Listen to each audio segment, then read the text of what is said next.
This is Aaron Jeffery, and you're listening to Vibe 105. This is Vibe Talks, exclusively on Vibe 105. Hey everybody, this is Giancarlo Aulino reporting for Vibe 105 with a Vibe Talks segment, and I'm happy to be joined by my guest today, who has become one of the best middleweights in Bellator right now. He's definitely taking the promotion by storm. He's going to be competing at Bellator 293 against John Salter. He is Aaron Jeffery. How you doing, Aaron? I'm good, man. How are you? Doing great. And Aaron, you're making Canada proud here. You made your debut there in Bellator. You took out an impressive name recently against when you fought Austin Vanderford, TKO finish. He was a former title challenger. So how are you feeling right now? 3-fight win streak and heading into now your fourth straight, hopefully. Yeah, I'm feeling good, man. I'm feeling good. Got some momentum behind me, a few fights in a row, like you said. So I'm just ready to add another one to the win column. And coming in this, John Salter, your opponent, he's a veteran of the sport.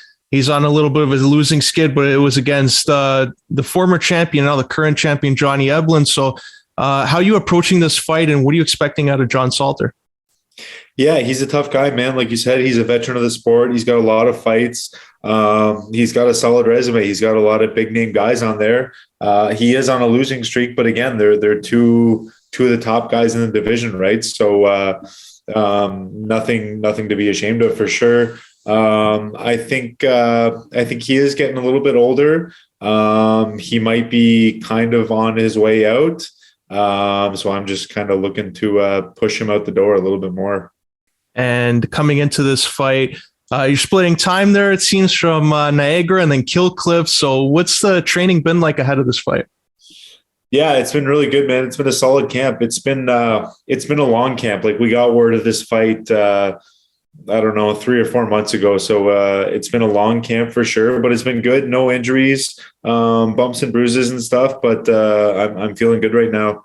I was down in Florida for 6 weeks at Kill Cliff.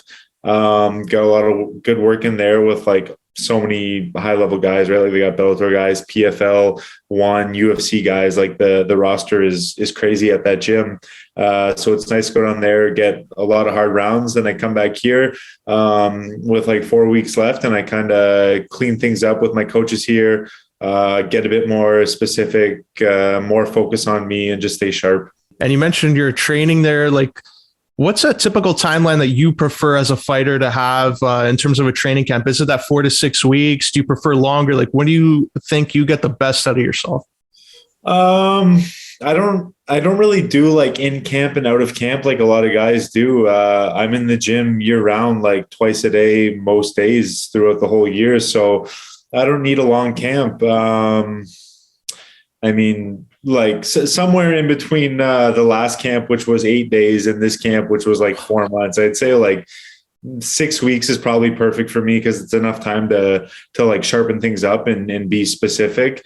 But it's not so much time that you like overthink things and stress out and like get kind of some mental fatigue going on. Was that the Austin Vanderford fight when you came in there? Yeah, it was 8 days. Wow. So you fought Fabio Aguiar, you beat him by TKO, impressive. And then Austin Vanderford, were you a little hesitant, or that was a perfect opportunity at the time because he was coming off the title loss?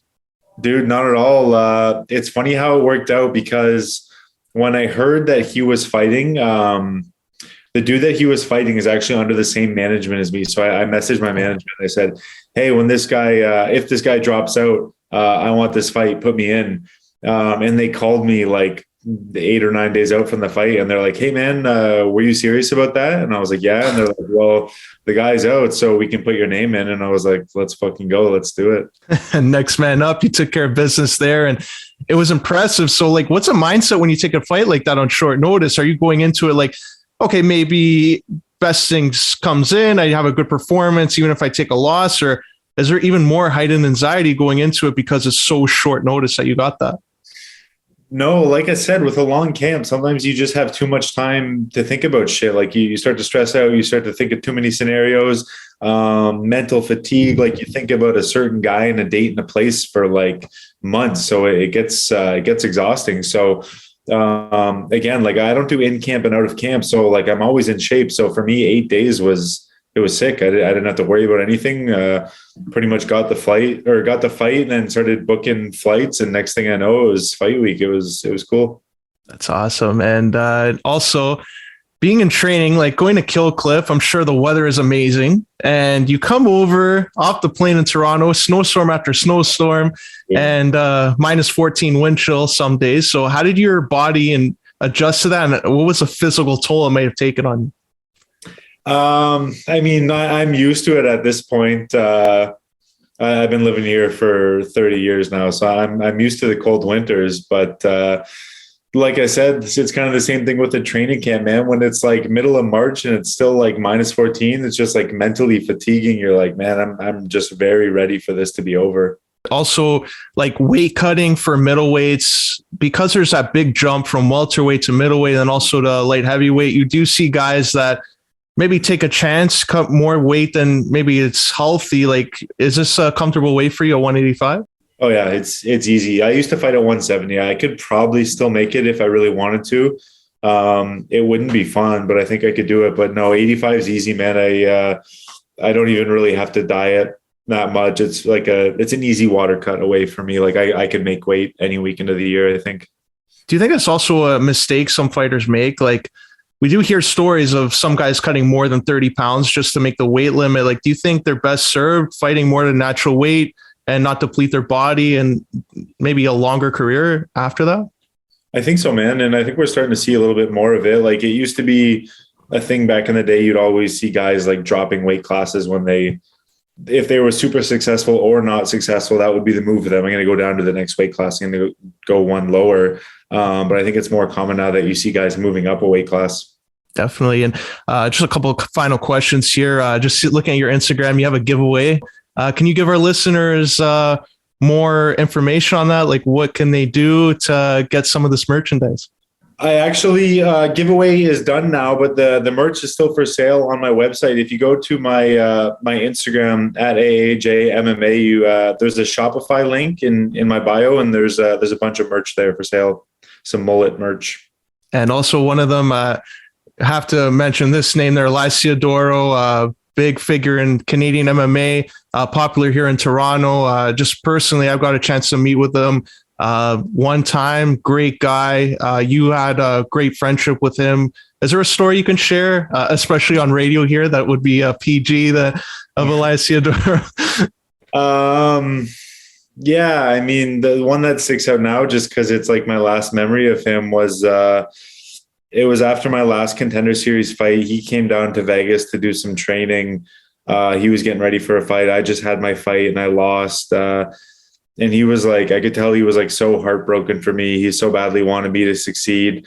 But we had some beers and some drinks and stuff. And I think it was Canadian Thanksgiving. We went out in the States. We went to the MGM Grand Buffet, and this guy ate like, I don't know, like 30 waffles and like, you know, those like mini little cups of syrup. He had a this stall.